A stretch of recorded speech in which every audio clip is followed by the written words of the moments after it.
So next illustration number 15 பாருங்க, same அதே மாதிரி தான் இருக்கும்.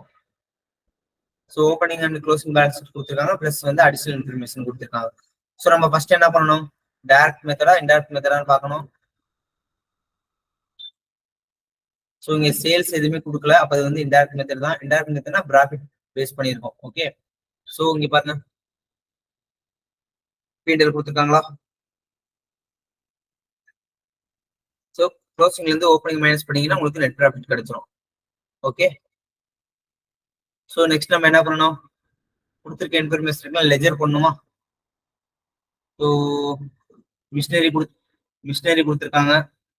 sold a machinery for 1,20,000. The cost of machine was 2,40,000 and depreciation provided on it was 84,000. Okay, so machinery opening and closing balance கொடுத்துருக்காங்களா. So மிஷினரினா என்ன, நம்மளோட fixed asset. So இங்க வந்து தனியா கொடுக்காம ஓவரால் பிக்ஸ்ட் அசெட்னே கொடுத்துட்டாங்க. அப்போ நம்ம டைரக்டா பிக்ஸ்ட் அசெட் அக்கௌண்ட் போட்டு ஓப்பனிங் அண்ட் க்ளோசிங் பேலன்ஸ் வச்சு போட வேண்டியதான். ஓகேவா. ஸோ இந்த இடத்துல கவனிக்க வேண்டியது என்னன்னு பாத்தீங்க அப்படின்னா, நம்ம காஸ்ட் ஆஃப் மிஷின் வந்து எவ்வளோ, 2,40,000.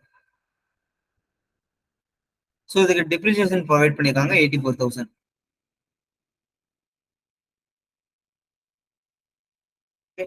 ஸோ இந்த 2,40,000 இருந்து டிப்ரிசியேஷன் போக இதோட வேல்யூ என்னன்னு பாத்தீங்க அப்படின்னா, அதாவது written down value, WDV value என்னன்னு பாத்தீங்க அப்படின்னா 1,56,000. ஓகே, சோ இந்த 1,56,000 மதிப்புள்ள ஒரு மிஷினரிய நீங்க எவ்வளவுக்கு சேல்ஸ் பண்ணிருக்கீங்க, 1,20,000 தான் சேல்ஸ் பண்ணிருக்கீங்க. உங்களுக்கு ப்ராஃபிட் வந்திருக்குமா, லாஸ் வந்திருக்குமா? கண்டிப்பா லாஸ் தான் வந்திருக்கும். சோ ரெண்டுக்குள்ள டிஃபரன்ஸ் எவ்வளவு, 1,56,000 மைனஸ் 1,20,000 போட்டீங்க அப்படின்னா 36,000 உங்களுக்கு வந்து loss. So loss on sale of fixed asset, இது வந்து உங்களோட லாஸ். ஓகே, ஸோ லாஸ்ட்ல நம்ம எங்கெங்கெல்லாம் போடுவோம், நான் ஆப்ரேட்டிங் எக்ஸ்பென்சஸா ட்ரீட் பண்ணி ஆப்ரேட்டிங் ஆக்டிவிட்டிஸ்க்குள்ள ஆட் பண்ணுவோம். பிளஸ் வந்து லெஜர் அக்கௌண்ட் போடுறப்ப என்ன பண்ணுவோம், loss on sale of machinery வந்து debit side sorry credit side போடுவோம். கரெக்டா, லெஜர் அக்கௌண்ட் போடலாமா. ஸோ இங்க வந்து மிஷினரின்னு தனியா கொடுக்காதனால நம்ம டைரக்டா பிக்ஸ்ட் அக்கௌண்ட் போடலாம். ஸோ பிக்ஸ்ட் அசெட்டோட opening balance debit, closing balance credit. Okay, so இங்க என்ன பண்ணோம், லாஸ் வந்து ஒரு 36,000 வந்துச்சா. So loss on sale of machine வந்து 36,000. ஸோ கரண்ட் இயர் சேல் பண்ணோமா 1,20,000. சேல் ஆன் மிஷினரி அப்படின்னா இங்கே போடுவோம், சேல்ஸ் வந்து 1,20,000 இங்கே போடுவோம். ஓகே, ஸோ வேற என்ன, ஸோ இங்க பாத்தீங்கன்னா current year 4,20,000 as depreciation on fixed asset. Fixed asset current இயர்க்கு வந்து நம்ம 4,20,000 டிப்ரிசியேஷன் ப்ரொவைட் பண்ணிருக்காங்க. இப்போ 4,20,000 டிப்ரிசியேஷன் கிரெடிட் சைட் போட்டாச்சு. ஓகே, ஸோ நெக்ஸ்ட் இங்க பாருங்க, ஃபிஃப்த் அட்ஜஸ்ட்மெண்ட் பாருங்க, decided to write off fixed asset costing. 60,000 மதிப்புள்ள ஃபிக்ஸ்ட் அசெட்டை நம்ம 48,000 சொல்லி தான் புக்ல எழுதியிருக்கோம். அப்போ ரெண்டுக்குள்ள டிஃபரன்ஸ் எவ்வளோ, 12,000 வந்து நம்ம கம்மியா எழுதியிருக்கோம். அப்போ நமக்கு வந்து லாஸ் தானே. So fixed asset written off 12,000. இந்த 12,000 எப்படி இருந்துச்சு, 60,000க்கும் 48,000 ரெண்டுக்குள்ள டிஃபரன்ஸ். ஓகே, ஸோ டிஃபரன்ஸ் வந்து 12,000. ஸோ நம்ம எல்லாமே போட்டாச்சு. ஓகே, ஸோ இதை நெட் பண்ணீங்க அப்படின்னா உங்களுக்கு டெபிட் சைடு வந்து 10,20,000 வந்து பேலன்சிங் ஃபிகரா வரும். ஸோ அந்த பேலன்சிங் ஃபிகரா டெபிட் சைடு வந்துச்சு அப்படின்னா நம்ம வந்து அதை பர்ச்சேஸா ட்ரீட் பண்ணுவோம். கரெக்டா. ஸோ ஃபிக்ஸ்ட் அசெட் நம்ம பர்ச்சேஸ் பண்ணோம் அப்படின்னா நம்ம எந்த ஆக்டிவிட்டி கீழே போடுவோம், இன்வெஸ்டிங் ஆக்டிவிட்டிஸ் கீழே போடுவோம். அந்த 10,20,000 இன்வெஸ்டிங் ஆக்டிவிட்டிஸ் கீழே வரும். பிளஸ் அசெட்டை சேல்ஸ் பண்ணாம 1,20,000 இதுவும் இன்வெஸ்டிங் ஆக்டிவிட்டிஸ் கீழே வரும். ஓகே, ஸோ இந்த டிப்ரிசியேஷன் வந்து இங்கே வரும். டிப்ரிசியேஷன் வந்து நான் ஆப்ரேட்டிங் எக்ஸ்பென்சஸா ட்ரீட் பண்ணி நம்ம அங்க ஆட் பண்ணுவோமா, நான் ஆப்ரேட்டிங் எக்ஸ்பென்சஸ்லாம். ஸோ பிளஸ் வந்து இங்க loss on sale of machine, இதுவும் நம்ம இங்க என்ன பண்ணுவோம், நான் ஆப்ரேட்டிங் எக்ஸ்பென்சஸ்ல ஆட் பண்ணுவோம். Okay, so that's all. So பார்த்தலாமா.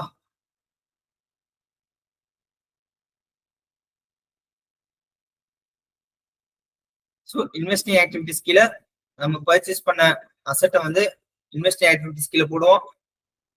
Plus வந்து நம்ம ஃபிக்ஸ்ட் சேல்ஸ் பண்ணோமா 1,20,000 போட்டாச்சு. நெக்ஸ்ட் என்ன சொன்னோம், டிப்ரிசியேஷன் எங்க போடுவோம், ஒண்ணு இங்க போட்டாச்சு, இன்னொரு இடம் வந்து நான் ஆப்ரேட்டிங் எக்ஸ்பென்சஸ் கூட போகும். கரெக்டா? ஸோ நான் ஆப்ரேட்டிங் எக்ஸ்பென்சஸ் கூட டிப்ரிசியேஷன் போட்டாச்சு. Plus loss on sale of machinery, fixed asset written ஆகும். இதெல்லாம் நம்மளோட நான் ஆப்ரேட்டிங் எக்ஸ்பென்சஸ். கிளியரா? ஸோ இங்க போட்டாச்சு. Next, so first adjustment okay, second adjustment okay, fifth adjustment clear. Next, sold some investment and profit credited to capital reserve account. ஓகேவா? So இங்க பாருங்க, சம் பாருங்க. இன்வெஸ்ட்மெண்ட் சம் இன்வெஸ்ட்மெண்ட் வந்து சேல்ஸ் பண்ணிருக்காங்க. ஓகேவா? சோ இது வித்து நமக்கு வந்த ப்ராஃபிட் என்ன பண்ணிட்டாங்க அப்படின்னா கேபிட்டல் ரிசர்வ்க்கு மாத்திட்டாங்க. சோ கேபிட்டல் ரிசர்வ் பாருங்க 48,000 நமக்கு வந்து இங்க க்ளோசிங்ல இருக்கு. ஓகேவா? சோ நமக்கு வந்த ப்ராஃபிட் என்ன பண்ணிட்டாங்க அப்படின்னா கேபிட்டல் ரிசர்வ்க்கு டிரான்ஸ்ஃபர் பண்ணிட்டாங்க. ஓகே, சோ நமக்கு என்ன பண்ணணும், இன்வெஸ்ட்மெண்ட் ஓப்பனிங் அண்ட் க்ளோசிங் இருக்கு, பிளஸ் அட்ஜஸ்ட்மெண்ட் இருக்கு. அப்ப நம்ம என்ன பண்ணணும், லெட்ஜர் அக்கௌண்ட் ஓபன் பண்ணிடலாமா?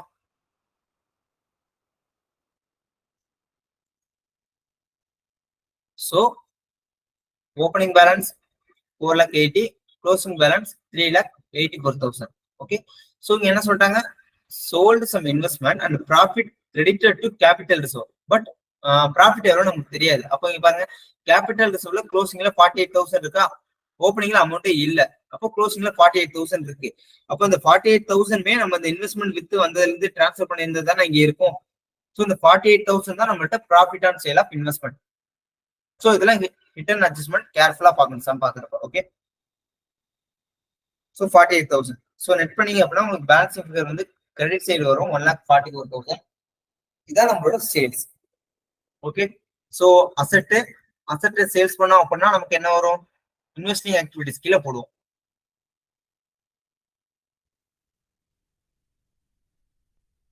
Sale of investment 1,44,000. Okay, next. So இதுவும் முடிஞ்சு. இங்க பாருங்க, ஃபோர்த் அட்ஜஸ்ட்மெண்ட்.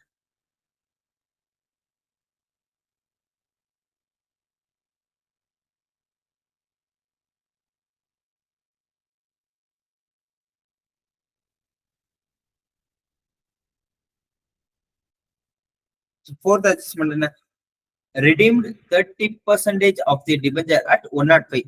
ஸோ நம்ம ஃபர்ஸ்ட் அந்த ஸ்பெஷல் கேஸ்லாம் எப்படி வரும்னு சொல்ற பாக்குறப்ப இந்த 105 இருந்துச்சா இந்த கேஸ்.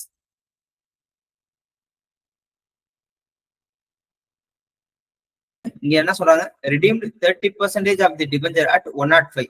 ஸோ டிபெஞ்சர் நம்ம வாங்கியிருக்கோம், அதை நம்ம திருப்பி 100 ரூபாய்க்கு கொடுத்து வாங்கிட்டு அதை 105 ரூபாய் திருப்பி கொடுக்குறோம்.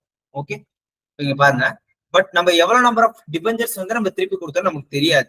கரெக்டா? அதாவது redeemed 30% of the debenture at 105. Okay, so இதை எந்த மாதிரி கால்குலேட் பண்ணலாம் அப்படின்னா இதுக்கு 2 வே இருக்கு. ஃபர்ஸ்ட் வே வந்து என்னன்னு பாத்தீங்க அப்படின்னா, இப்போ நமக்கு வந்து நம்பர் ஆஃப் ஷேர்ஸ் டிபெஞ்சர் கண்டுபிடிக்கணும். அப்ப என்ன பண்ணணும், ஓப்பனிங்ல 9,60,000 இருக்கா, டிவைடட் பை 100. 100 நம்மளோட ஃபேஸ் வேல்யூ போட்டிங்க அப்படின்னா உங்களுக்கு எவ்வளவு கிடைக்கும், 9,60,000 டிவைடட் பை 100 போட்டிங்க அப்படின்னா 9,600 மைனஸ் க்ளோசிங்ல அதே மாதிரி சேம் போட்டிங்க அப்படின்னா 6,720 கிடைக்குமா. 9,600 மைனஸ் 6,720 போட்டிங்க அப்படின்னா 2,880 நம்பர் ஆஃப் டிபெஞ்சர் வந்து நீங்க ரெடீம் பண்ணியிருக்கீங்க. ஓகே, ஸோ நீங்க பார்த்த மாதிரி தான். ஸோ இதான் நம்மளோட நம்பர் ஆஃப் ஷேர்ஸ். நான் இங்க எக்ஸாம்பிள் சொல்றப்ப சொன்னேன் பாத்தீங்களா ஸ்பெஷல் கேஸ்ல. இங்க பாருங்க, ரிடம்ஷன் ஆஃப் டிபெஞ்சர். ஸோ இப்போ நம்பர் ஆஃப் ஷேர்ஸ் வந்து நம்ம கண்டுபிடிச்சிட்டோம். இப்போ நமக்கு எவ்வளவு கேஸ் சொல்லியிருந்தாங்க, 105 சொல்லியிருந்தாங்களா, அப்போ இன்டூ 5 போட்டிங்க அப்படின்னா வர வேல்யூ வந்து ஆப்ரேட்டிங் ஆக்டிவிட்டிலையும் ஓவரால் வேல்யூ போடுறது வந்து ஃபினான்சியல் ஆக்டிவிட்டிஸ்லயே போடுவோம். ஓகே,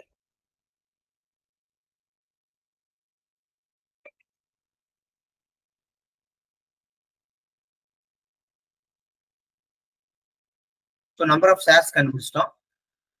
இது கூட நம்ம எவ்வளவு ரிடம்ஷன் பண்றோம், 105. அப்ப எக்ஸ்ட்ரா 5 ரூபா கொடுத்து நம்ம திருப்பி கொடுக்குறோமா, அப்ப இன்ட்டு 5 போட்டீங்க அப்படின்னா வர வேல்யூவை வந்து ஆப்ரேட்டிங் ஆக்டிவிட்டிஸ் கீழே போகணும்.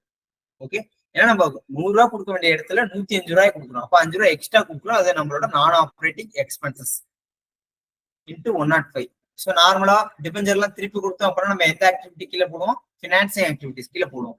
அப்போ இந்த ஓவரால் வேல்யூ வந்து ஃபினான்சிங் ஆக்டிவிட்டிஸ் கீழே போடுவோம். ஓகே, அப்போ 2880 இன்ட்டு 5 போட்டீங்க அப்படின்னா 14,400. இது வந்து ஆப்ரேட்டிங் ஆக்டிவிட்டிஸ் கீழே போடுவீங்க. Okay, redemption of debenture at premium போட்டிருக்கீங்களா? நெக்ஸ்ட் 2880 இன்ட்டு 105 போட்டீங்க அப்படின்னா 3,02,400 வரும். ஸோ இது வந்து ஃபினான்சிங் ஆக்டிவிட்டிஸ்ல போடுவீங்க. Okay, that's alpha. So adjustment எல்லாமே நம்ம கம்ப்ளீட் பண்ணிட்டோம். எல்லா அட்ஜஸ்ட்மெண்ட்டுமே ஓகே. இப்போ வர வேல்யூவே அப்படியே நம்ம ஃபார்மேட்ல அப்ளை பண்ணிட்டா நமக்கு ஆன்சர் வந்துடும். ஓகே, ஸோ ஃபர்ஸ்ட் வந்து பாருங்க, ஈக்விட்டி ஷேர் கேபிட்டல். ஈக்விட்டி வந்து ஓப்பனிங்ல நம்மகிட்ட 14,40,000 இருக்கு, க்ளோசிங்ல 19,20,000 இருக்கு. அப்போ நம்ம எக்ஸ்ட்ரா ஷேர் இஷ்யூ பண்ணி நமக்கு அமௌண்ட் உள்ள வந்திருக்கு. ஓகேவா? ஸோ ரெண்டுக்குள்ள டிஃபரன்ஸ். ஷேர் கேபிட்டல் நம்ம இஷ்யூ பண்ணியிருந்தோம் அப்படின்னா ஃபினான்சிங் ஆக்டிவிட்டிஸ்ல போடுவோமா? இப்போ ரெண்டுக்குள்ள டிஃபரன்ஸ் வந்து நம்ம ஃபினான்சிங் ஆக்டிவிட்டிஸ்ல போடணும். Issue of share capital 4,80,000. Okay, நமக்கு இன்கம்.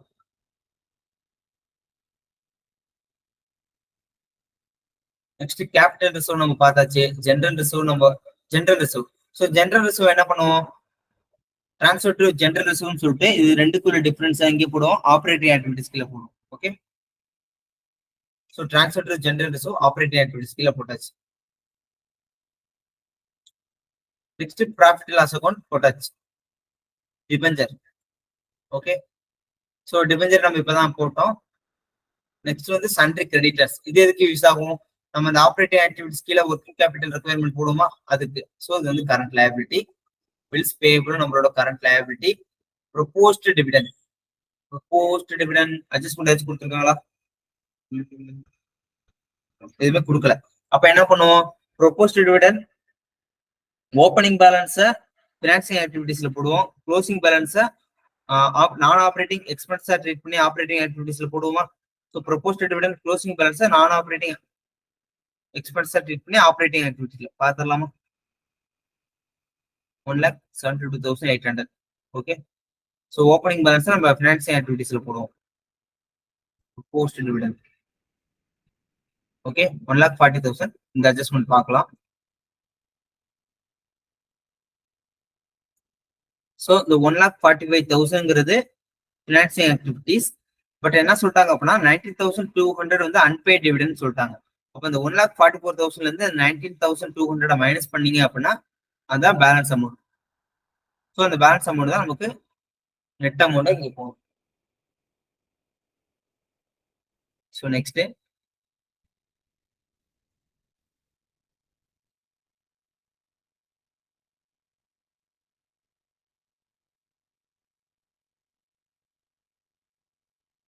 பாத்தீங்க அப்படின்னா ப்ரொவிஷன் ஃபார் டாக்ஸேஷன். ஸோ டாக்ஸ்க்கு நம்ம எந்த அட்ஜஸ்ட்மெண்ட்டுமே இல்லை.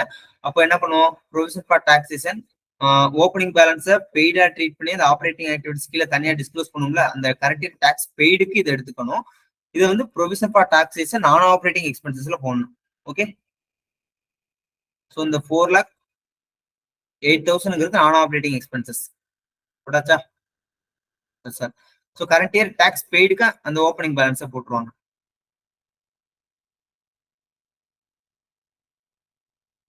ஸோ இந்த சைடு எல்லாமே ஓகே. நெக்ஸ்ட் இந்த சைடு ஃபிக்ஸ்ட் அசெட் போட்டாச்சு, டெப்ரிசியேஷன் போட்டாச்சு, இன்வெஸ்ட்மெண்ட்லயும் போட்டாச்சு. சன்ட்ரி டெப்டார்ஸ் இது வந்து எதுக்கு யூஸ் ஆகும்? Current asset. So stock current asset. Cash in hand இது வந்து நம்ம போட மாட்டோம். Preliminary expenses written off. So preliminary expenses வந்து 96,000 இருக்கு ஓப்பனிங்ல, க்ளோசிங்ல 48,000. அப்போ ரெண்டுக்குள்ள டிஃபரன்ஸ் 12,000 வந்து நம்ம வந்து ரிட்டர்ன் ஆஃப் பண்ணியிருக்கோம். அப்போ ப்ரிலிமினரி எக்ஸ்பென்சஸ் ரிட்டர்ன் ஆஃப்ங்கிறது நம்மளோட நான் operating expenses. Okay, so preliminary expenses ரெண்டுக்குள்ள டிஃபரன்ஸ் வந்து 48,000 வந்து நான் ஆப்ரேட்டிங் எக்ஸ்பென்சஸ் ட்ரீட் பண்ணி இங்க போட்டாச்சு. ஓகேவா? ஸோ நான் ஆப்ரேட்டிங் எக்ஸ்பென்சஸ் எல்லாமே போட்டாச்சு. பிளஸ் வந்து இங்க இன்ட்ரெஸ்ட் பே பண்றோம். ஸோ இன்ட்ரெஸ்ட் வந்து எந்த பேலன்ஸ்ல நம்ம பே பண்ணுவோம்? க்ளோசிங் பேலன்ஸ்ல. ஏன்னா இந்த டிபெஞ்சர் தான் நம்ம இந்த வருஷம் வாங்கியிருக்கோம். ஓகே, ஸோ அந்த இன்ட்ரெஸ்ட்டுக்கு நம்ம 9% இன்ட்ரெஸ்ட் பே பண்ணணும். ஸோ 60,480 நான் ஆப்ரேட்டிங் எக்ஸ்பென்ஸா கேட்குவோம். இந்த இன்ட்ரெஸ்ட் வந்து இன்னொரு இடம் எங்கே வரும்? ஃபினான்சிங் ஆக்டிவிட்டிஸ்ல போடணும். ஓகே, ஸோ இங்க போட்டாச்சு. ஸோ எல்லாமே போட்டாச்சு. இப்போ எக்ஸ்பென்ஸ்லாம் ஆட் பண்ணியாச்சா? நெக்ஸ்ட் நமக்கு அந்த சம்பளம் வந்து நான் ஆப்ரேட்டிங் இன்கம் எதுவுமே இல்லை. அப்போ இது கூட இது எல்லாத்தையுமே ஆட் பண்ணீங்க அப்படின்னா உங்களுக்கு கிடைக்கிறது வந்து fund from operation 13,87,680. Okay, so இது கூட நம்ம ஒர்க்கிங் கேபிட்டல் அட்ஜஸ்ட்மெண்ட் பண்ணணும். ஸோ நம்மளோட ரூல் என்ன?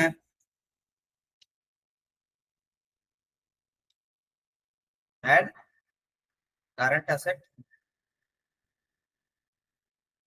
decrease current liability increase less current asset increase current liability decrease. Okay, so இங்க பாருங்க கரண்ட் லயபிலிட்டி என்ன இருக்கு? ஓப்பனிங் வந்து க்ளோசிங் இன்க்ரீஸ் ஆயிருக்கு. ஓகே, ஸோ இப்போ கரண்ட் லயபிலிட்டி இன்க்ரீஸ் ஆயிருந்துச்சு அப்படின்னா நம்ம வந்து ஆட் பண்ணணும் கிரெடிட்டர்ஸ். ஸோ அதே மாதிரி கரண்ட் லயபிலிட்டி பில்ஸ் பேபிள் வந்து இன்க்ரீஸ் ஆயிருக்கு, சேம் இதையும் ஆட் பண்ணணும். நெக்ஸ்ட் கரண்ட் அசட் வந்து இன்க்ரீஸ் ஆயிருக்கு. ஓகே, 12 லேக்ல இருந்து 14 லேக்கா இன்க்ரீஸ் ஆயிருக்கு. இப்போ கரண்ட் அசட் இன்க்ரீஸ் ஆயிருச்சு அப்படின்னா நம்ம லெஸ் பண்ணணும். அதே மாதிரி ஸ்டாக்கும் இன்க்ரீஸ் ஆயிருக்கு, ஸோ லெஸ் பண்றோம். Okay, stock. ஸோ இதை அட்ஜஸ்ட் பண்ணீங்க அப்படின்னா உங்களுக்கு 1,96,000 வரும். ஸோ நம்ம எல்லா கரண்ட் அசட் கரண்ட் லைபிலிட்டியுமே போட்டாச்சு. ஸோ அட்ஜஸ்ட் பண்ணீங்க அப்படின்னா உங்களுக்கு ஃபைனலா நெட் கேஷ் ஃப்ரம் ஆப்ரேஷன் வந்து 11,91,680 கிடைக்கும். இது வந்து டாக்ஸ் பெய்ட மைனஸ் பண்ணிட்டீங்க அப்படின்னா net cash from operating activities 7,59,000 கிடைக்கும். 59,680. ஓகே, ஸோ இதுல இருந்து இன்வெஸ்டிங் ஆக்டிவிட்டிஸ் ஆல்ரெடி நம்ம மேல எல்லாமே பார்த்தாச்சு. ஸோ இதை அட்ஜஸ்ட் பண்ணீங்கன்னா உங்களுக்கு பி வந்து 7,56,000 கிடைக்கும். ஸோ இது வந்து ஃபினான்சிங் ஆக்டிவிட்டிஸ். ஸோ இதுவும் நம்ம எல்லாமே இப்போதான் பார்த்தோம். ஸோ இதை அட்ஜஸ்ட் பண்ணீங்க அப்படின்னா உங்களுக்கு கிடைக்கிறது வந்து 7,680. ஓகேவா? ஸோ ஏபிசி 3 அட்ஜஸ்ட் பண்ணீங்க அப்படின்னா உங்களுக்கு 4,000 நெகட்டிவ்ல வரும். ஓகேவா? ஸோ இது கூட opening balance cash balance add பண்ணீங்கன்னா க்ளோசிங் பேலன்ஸ் கிடைச்சிடும். ஸோ ஓப்பனிங் பேலன்ஸ் எவ்வளோ? ஓப்பனிங் 4,000 இருக்கு, க்ளோசிங்ல வேல்யூ இல்லை. இப்போ நமக்கு சேம் அதே மாதிரி ஆன்சர் வந்துருச்சு. ஓகே, அட்ஜஸ்ட் பண்ண அப்படின்னா 4,000 இது கூட இதை ஆட் பண்ணீங்க அப்படின்னா க்ளோசிங் பேலன்ஸ் 0. அப்போ நம்ம போட்ட சம் கரெக்ட். ஓகே, அவ்வளோதான்ப்பா. So indirect method over.